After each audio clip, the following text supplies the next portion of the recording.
আমি হরিবর্মন দিনাটা মিউনিসিপ্যালিটি থেকে sub assistant engineer. আমরা আজকে টাটার পক্ষ থেকে প্ল্যান্ট ভিজিটে এসেছি। আজকে আমরা বর্তমান প্ল্যান্টেই আছি। প্ল্যান্টের সব কিছু দেখলাম। এখানে দেখার পরে খুব ভালো লাগলো।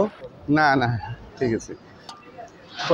প্রথমে কী দেখলাম, এখানে কী বলবো, টাটা প্ল্যান্টে ঢোকার আগে আমাদের কিছু প্রসেসিং ছিল, সেগুলো সেরে নিচ্ছে। এখানে গেট পাস ছাড়া অ্যালাউ নেই।